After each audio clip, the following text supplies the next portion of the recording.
दोहराता हूँ सुनो रक्त से लिखी हुई कुर्बानी, जिसके कारण मिट्टी भी चंदन है राजस्थानी। रावल रत्न सिंह को छल से कैद किया खिलजी ने, कालजयी मित्रों से मिलकर दगा किया खिलजी ने। खिलजी का चित्तौड़ दुर्ग में एक संदेशा आया, जिसको सुनकर शांति शौर्य पर फिर अंधियारा छाया। 10 दिन के भीतर न पद्मिनी का डोला यदि आया, यदि ना रूप की रानी को तुमने दिल्ली पहुंचाया, तो फिर राणा रत्न सिंह का शीश कटा पाओगे तुम। शाही शर्त न मानी तो पीछे पछताओगे तुम। यह दारुण संवाद लहर सा दौड़ गया रण भर में, यह बिजली की तरह क्षितिज से फैल गया अंबर में। महारानी हिल गई, शक्ति का सिंहासन डोल गया था, सतीत्व मजबूर जुल्म विजयी स्वर में बोल गया था। राजा रत्न सिंह के खिलजी से संधि की वजह से गोरा और उनका भतीजा बादल राजपूती गरिमा के लिए मेवाड़ छोड़कर जंगल में रहते थे। रुष्ट हुए बैठे थे सेनापति गोरा रणधीर, जिससे रण में भय खाती थी खिलजी की शमशीर। अन्य अनेकों मेवाड़ी योद्धा रण छोड़ गए थे, रत्न सिंह की संधि नीति से नाता तोड़ गए थे। पर रानी ने प्रथम वीर गोरा को खोज निकाला, वन वन भटक रहा था मन में तिरस्कार की ज्वाला। गोरा से पद्मिनी ने खिलजी का पैगाम सुनाया, मगर वीरता का अपमानित ज्वार नहीं मिट पाया। बोला, मैं तो बहुत तुच्छ हूँ, राजनीति क्या जानूं, निर्वासित हूँ, राजमुकुट की हट कैसे पहचानूं। बोला, पद्मिनी समय नहीं है वीर क्रोध करने का, अगर धारा की आन मिट गई घाव नहीं भरने का।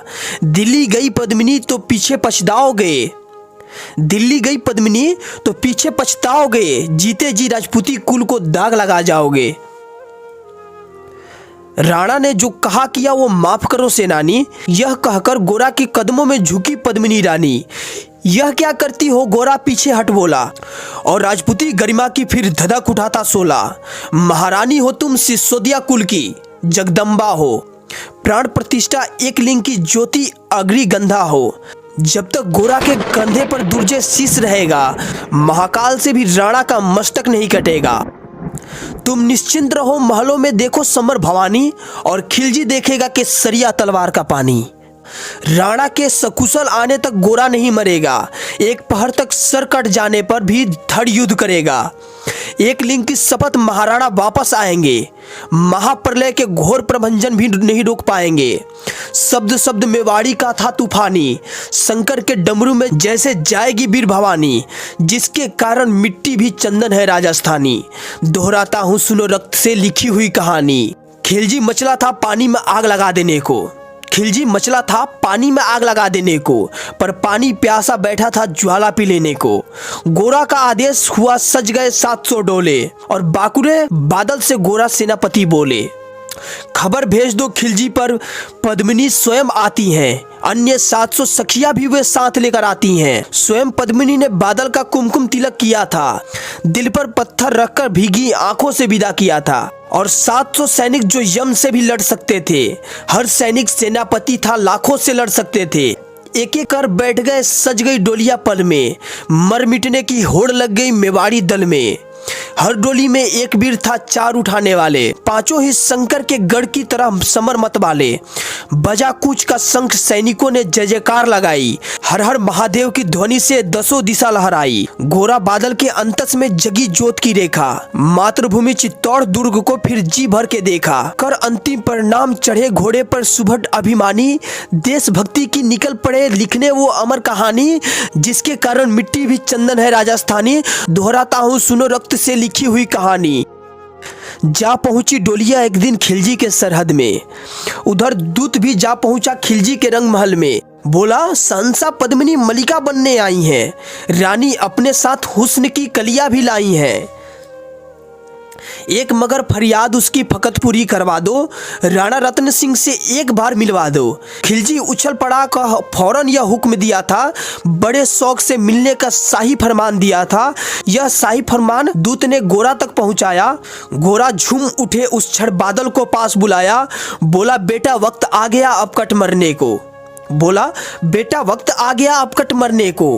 मातृभूमि मेवाड़ धरा का दूध सफल करने को। दोस्तों हमें पद्मावत फिल्म में दिखाया गया है कि अपनी पद्मिनी माँ वहीं जाती हैं वहां पर खिलजी के यहाँ, लेकिन ये गलत है। पंडित नरेंद्र मिश्र की कविता है, इसमें बताया गया है कि लोहार पद्मिनी के भेष में जाता है बंदी गृह में और वहां पर उनका बंधन काटता है और उन्हें मुक्त करता है। यह लोहार पद्मिनी भेष में बंदी गृह जाएगा, केवल 10 डोलियां लिए गोरा पीछे धाएगा। यह बंधन काटेगा, हम राणा को मुक्त करेंगे। घुड़सवार कुछ उधर आड़ में ही तैयार रहेंगे। जैसे ही राणा आए वो सब आंधी बन जाएं और उन्हें चित्तौड़ दुर्ग पर सकुशल पहुंचाएं। अगर भेद खुल जाए वीर तो पल की देर न करना, और शाही सेना आ पहुंचे तो फिर बढ़कर रण करना। राणा जाए जिधर शत्रु को उधर न बढ़ने देना, और एक यवन को भी उस पथ पर पांव न धरने देना। मेरे लाल लाडले बादल न जाने पाए, तिल तिल कट मरना मेवाड़ी मान न जाने पाए। तब बादल क्या बोला, ऐसा ही होगा काका, राजपूती अमर रहेगी। बादल की मिट्टी में भी गौरव की गंध रहेगी। तो फिर आप बेटा बादल सीने से तुझे लगा लूं, हो न सके शायद अब मिलन, अंतिम लाड लड़ा लूं। यह कह बाहों में भरकर बादल को गले लगाया। धरती कांप गई, अंबर का अंतस मन भर आया। सावधान कह पुनः पथ पर बढ़े गोरा सेनानी, पोंछ लिया झट से मुड़कर बूढ़ी आंखों का पानी। जिसके कारण मिट्टी भी चंदन है राजस्थानी, दोहराता हूं सुनो रक्त से लिखी हुई कहानी। गोरा की चातुरी चाल राणा के बंधन काटे, छाट छाट कर शाही पहरेदार के सर काटे। लिपट गए गोरा से राणा गलती पर पछताए। सेनापति की नमक हलाली देख नयन भर आए। पर खिलजी की सेनापति पहले से ही शंकित था, उसे पहले ही शक हो गया था कि मेवाड़ी इतना आसानी से रानी पद्मिनी को यहाँ नहीं लेकर आ जाएंगे। पर खिलजी का सेनापति पहले से ही शंकित था, वह मेवाड़ी चट्टानी वीरों से आतंकित था। जब उसने लिया समझ पद्मिनी नहीं आई है, मेवाड़ी सेना खिलजी की मौत साथ लाई है। पहले से तैयार सैन्य दल को उसने ललकारा। निकल पड़ा टिड्डी दल, रण का बजने लगा नगाड़ा। दृष्टि फिरी गोरा की मानी, राणा को समझाया। रण मतवाले को रोका, जबरन चित्तौड़ पठाया। राणा चले तभी शाही सेना लहरा कर आई। खिलजी की लाखों नंगी तलवारें पड़ी दिखाई। खिलजी ललकारा, दुश्मन को भाग न जाने देना। रत्न सिंह का शीश काटकर ही वीरो दम लेना। टूट पड़ो मेवाड़ी शेरो, बादल सिंह ललकारा। हर हर महादेव का गर्जा नभभेदी जयकारा। निकल डोलियों से मेवाड़ी बिजली लगी चमकने। काली का खप्पर भरने तलवार लगी खटकने।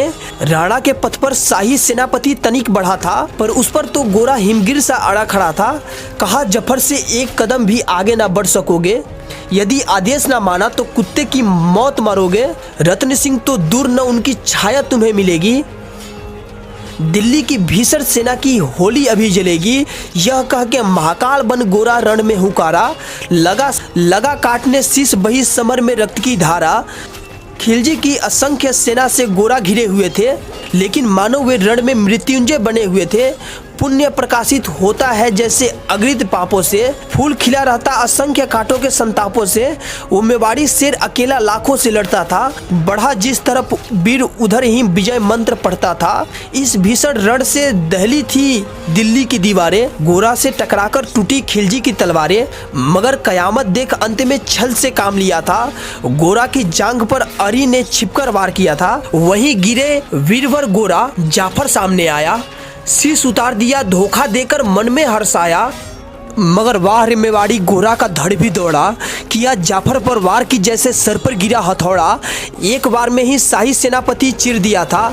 जफर मोहम्मद को केवल धड़ से निर्जीव किया था। ज्यों ही जफर कटा, शाही सेना का साहस लड़ जा। काका का धड़ देख बादल सिंह महारुद्र सा गरजा। अरे कायरो नीच बांगड़ो, छल से रण करते हो। किस बुते पर जवान मर्द बनने का दम भरते हो। यह कहकर बादल उस क्षण बिजली बनकर टूटा था। मानो धरती पर अंबर से अग्नि सिरा टूटा था। ज्वालामुखी फटा हो जैसे दरिया हो तूफानी। सदियां दोहराएंगी बादल की रण रंगी कहानी। अरी का भाला लगा पेट में आते निकल पड़ी थी। बादल के पेट पर एक भाला लग गया था, जिसकी वजह से उनकी आते बाहर निकल पड़ी थी। अरी का भाला लगा पेट में आते निकल पड़ी थी। जख्मी बादल पर लाखों तलवारें खींची खड़ी थी। कसकर बांध लिया आंतों को केसरिया पगड़ी से। वो अपने पगड़ी खोला और उससे अपने पेट को बांध लिया, कसकर बांध लिया आंतों को केसरिया पगड़ी से। रंचक डिगा न वह, प्रलयंकर सम्मुख मृत्यु खड़ी थी। अब बादल तूफान बन गया, सत्ती बनी फौलादी, मानो खप्पर लेकर रण में लड़ती हो आजादी। उधर वीर गोरा का धड़ अरिदल काट रहा था और इधर बादल लाशों से भूतल पाट रहा था। आगे पीछे दाएं बाएं जमकर लड़ी लड़ाई। उस दिन समर भूमि में लाखों बादल पड़े दिखाई, मगर हुआ परिणाम वही की जो होना था।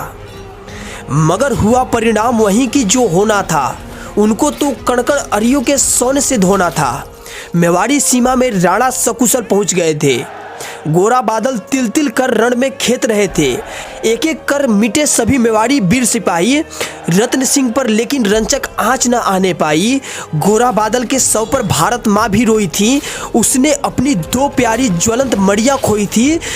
धन्य धारा मेवाड़, धन्य गोरा बादल बलिदानी, जिनके बल से रहा पद्मिनी का सतीत्व अभिमानी, जिसके कारण मिट्टी भी चंदन है राजस्थानी। दोहराता हूँ सुनो रक्त से लिखी हुई कुर्बानी।